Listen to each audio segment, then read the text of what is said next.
Okay.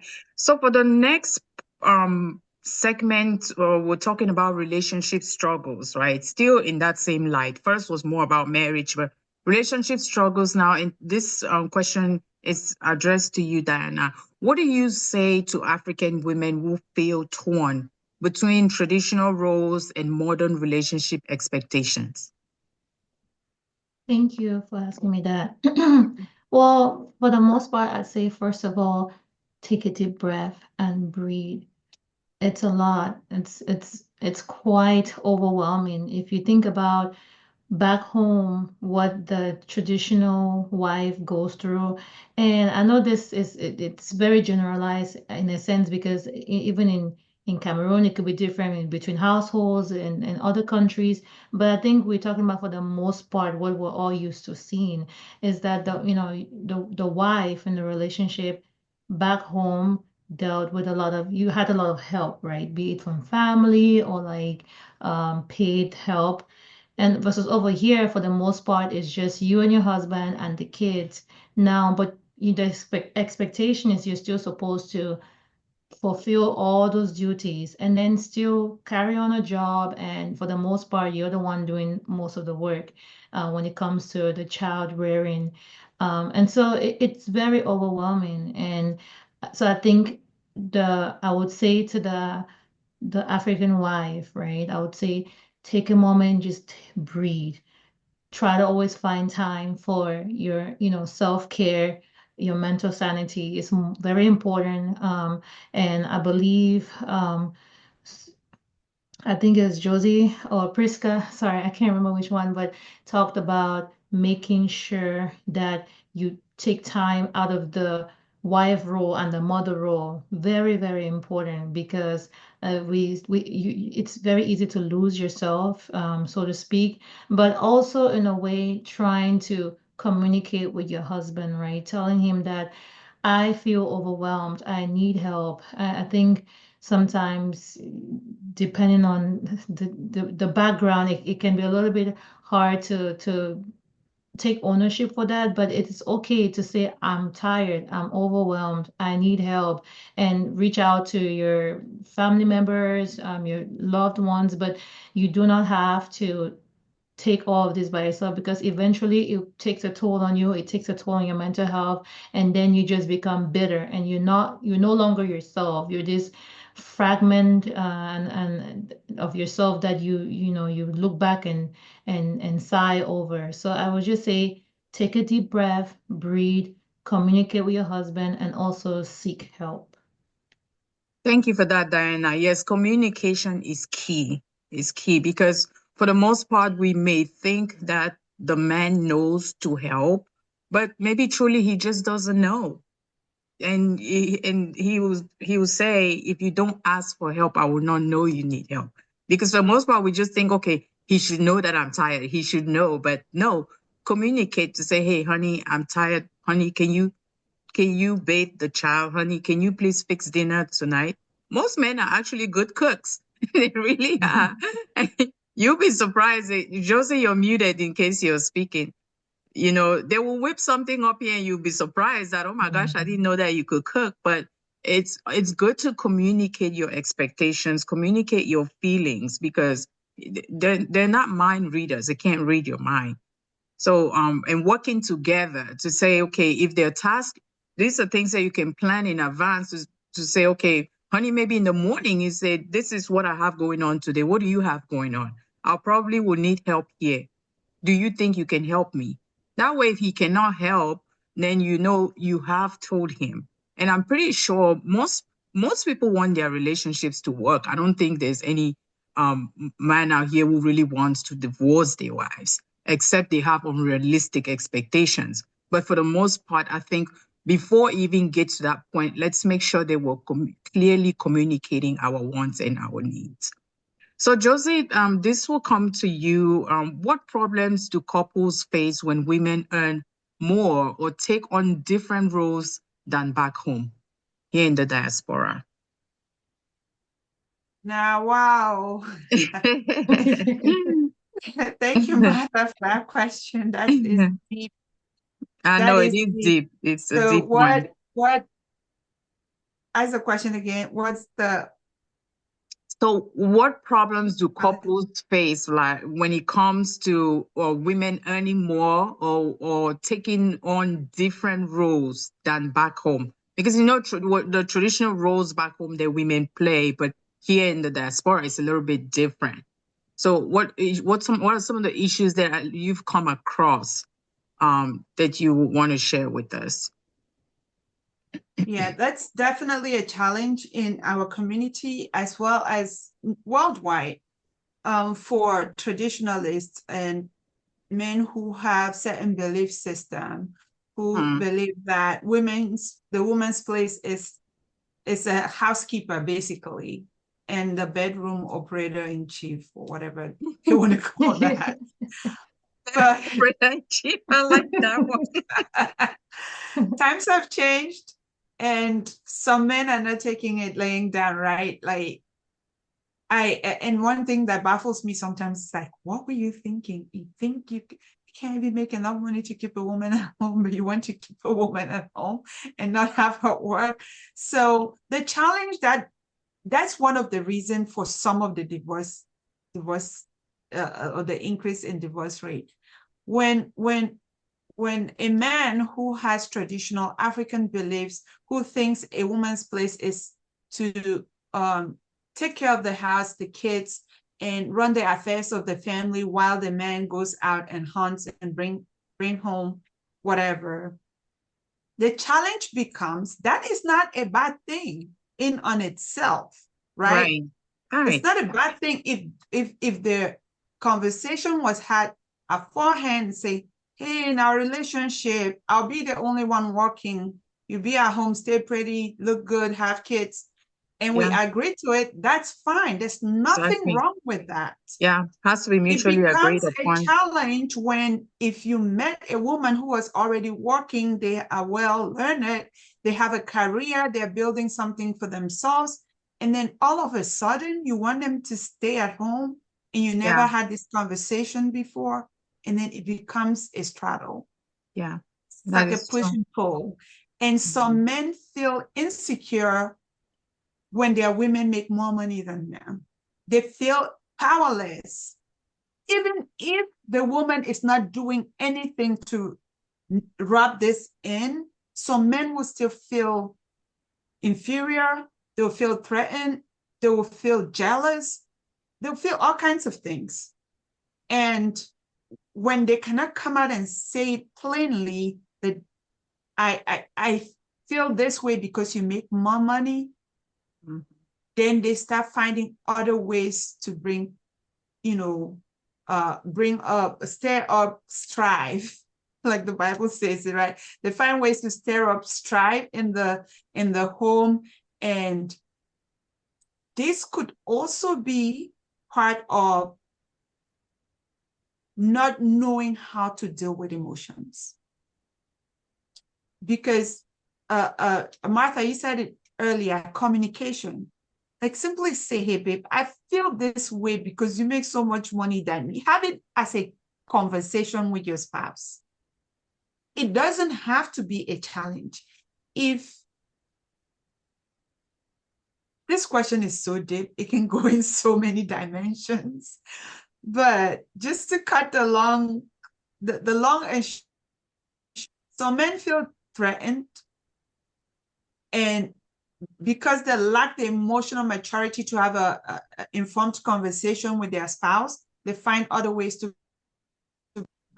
make their wife feel inferior. That's and true. That brings problem in the marriage, which can lead to divorce. And sometimes if you sit the two and ask what's going on, you will never hear what the problem is. Because one person has the problem and the other person has no idea what the problem is, but there's a fight. Yeah. And this goes back to what we had talked about last time, that is the power struggle. Because, most African men have that perception that they have to be providers, right? They have to be the head of the household. And that's okay. Be the head and the tail if you want. But be able to foot the bill so that because we can have an understanding. Is the expectations, right? Because if you want to be the head, but then the woman, there's still bills that need to be paid. There are a lot of things that once the woman goes out and gets it, then it becomes a problem. But Yeah. they always say two hands can tie a bundle even better. So when you But have here's the thing though, Martha. Mhm. Here's one thing that I shared sometimes. If a man, a traditionalist, for lack of a better phrase or word, who wants the woman to be the wife and do all these things back home, let's go back home in 2025, there are men who have built houses and they are living rent-free. Mhm. And they're working and they have nanny for their kids and they have a house help Mhm. so that their wife can work. Or even some of them, the wife doesn't work. Oh yeah. Oh yeah, that's true. That's very true. And so I like to use those examples when I find situations where the man is so competitive with the wife Yeah. and who does what, let's do 50-50. I'm like, dude, your friends are buying a brand new car for their wife and paying cash for it. $50,000, $60,000, $70,000 cash. Yeah. And you want to split the bill with your wife? What's wrong with you? So little things like that. Some men are so disconnected, they don't even try to calculate and face the reality of today. I don't know what we can do to bridge that gap, but that's why we're here. I just wanted to interject Yeah. and say. And I mean, that's a good point. But on the other hand, though, Josie, I think that those expectations have to go both ways, right? Because back home, it's probably easy for a man to be able to foot the bills. But here, is that the reality, though? Because the bills here are extra, they are extra more than the ones back home, which the two, with the man and the woman working together, it makes life easier. Because I the know. most part, when people get divorced, then you see the man either moving into an apartment, he may have to pay child support. Yeah, so those things make it difficult. So when people are together, they even work better together. And also, That's right. women are very industrious. We are very That's industrious. correct. For the most part, women, we multitask. We're able to do. We can make more because we have that capacity. For most men, they want to focus on one thing. They just want to do that one thing. But we So my have point that capacity. was directed towards the man who wants his woman to not do all these things, but yet cannot afford Cannot on his afford. own. Okay. I Yeah. see. So Yeah. Thank that's you. why I was directing Yeah. to. Because if you want to have a woman who does what you tell them to do, to just sit there and do what you want them to do, then be able Be able, to exactly. provide. Yes. So the challenge becomes the men who cannot provide trying to make these demands. I get your point. That's where the challenge comes in. That's true. So, and Priska, why do you think it's hard for some Africans to assimilate into the American way of life? What do you think that is? Thank you very much for the question. So, one of the things I would say again is the learned behaviors, the behaviors that we grow up learning, and we don't want to grow, we don't want to change. Like life is a cycle of growth and change. Change. And That's right. the thing is, because a lot of these behaviors are not working, be that in Cameroon, I'll speak for my home country, or here. But the thing is, because a lot of people are doing it back home, and that way of life is what is popular, it's confused as something that is right. The fact that everybody is doing the same thing doesn't mean they are doing the right thing. Right thing. That's correct. Yes. That's a good point. Yes. And so, like, they bring it here and then they want to copy and paste. And now, when they come here,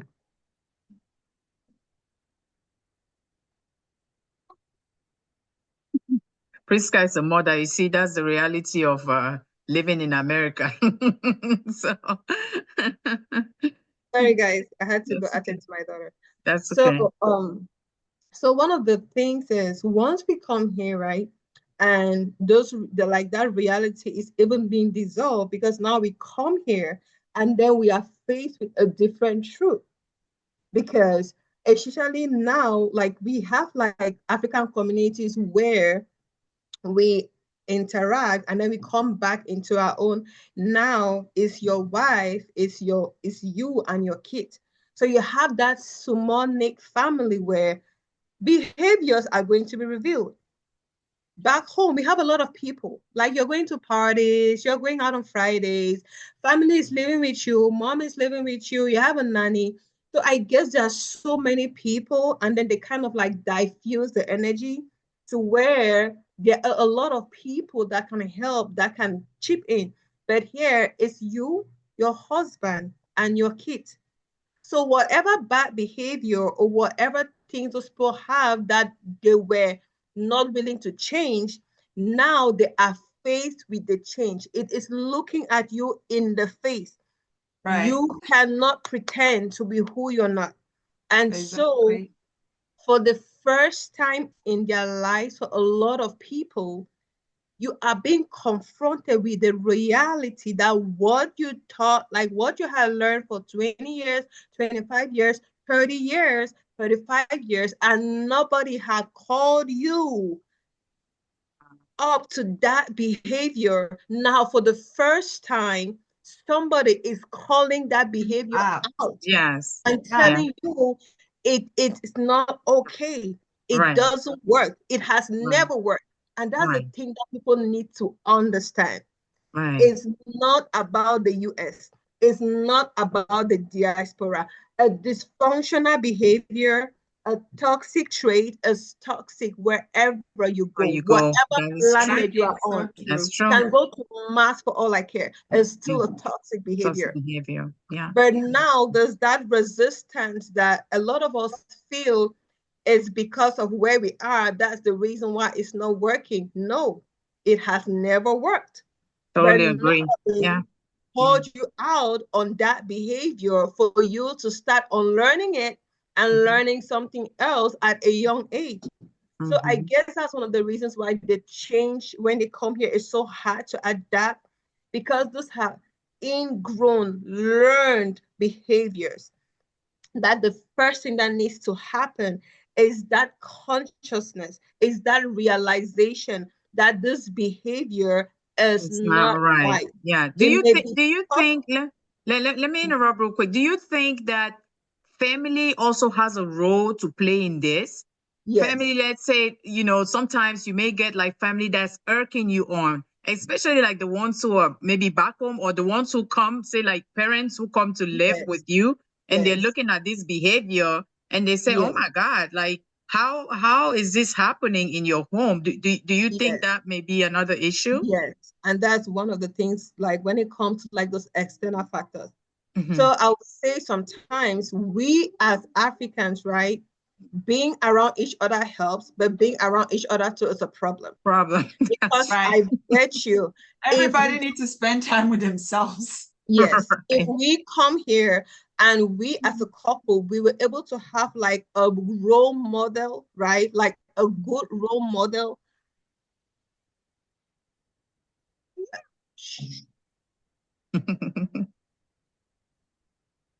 We're able to have like a good role model that we could see them, they could teach us, right? And we learn, especially if it's not coming from the woman. I guess people are going to be like more willing to unlearn those behaviors if they have like a good role model, if they have like That's a good true. mentor. But once we go out there and we even have like people that have grown up and speak a little bit of sense, and then we go back now to our African society where everybody is still trying to like enforce those behaviors, it's not helping them at all. It's almost like an alcoholic that he's going to go to rehab 3 days in a week, and then the moment he comes home, he lives in a bar. It's like constantly, and like there is no accountability with Yeah. the parents, like there is no accountability. That is so true. That's so Yeah, true. there is Accountability, yeah. there's no accountability at all. Yeah, yeah. And till that accountability happens, Mm-hmm. that's the only time when the change, when they are going to be open, either through books, through mentorship, through counseling, whatever way that they will want to grow, it's only when they come to that realization that I may have grown this way all my life, but this is not the best of who I Right. can be. There is so much more. There is so much more, but it has to come from that person that is not working anywhere. Even back home, it did not work. Nobody just told you, but it did not work. And here, it is even more evident that it is not working at all. And it will never work. Yeah, that is true. I mean, people do So need true. to, I think we all need a mentor, you know? We need a mentor, and even when you get a mentor, get someone who knows what they're talking about. And I Yes. always Right. say it's not good to have a family member as your mentor. No. Find someone that's Let's say know neutral. where you sleep and put your head. Exactly. Yeah, because family can turn to take sides, it can be biased. So it's Mhm. good to, even if you're not able to afford counseling, there's therapy that, I really think works, but some people Yeah. say they cannot afford it. But always make sure that there's a mentor, someone who has more experience, and someone who has maybe is still married or knows the ins and outs of marriage to be able to mentor you. So thank you, ladies, for that. We're gonna try to move on. I think the next segment will be marriage, divorce, and cultural pressures. So let's see that.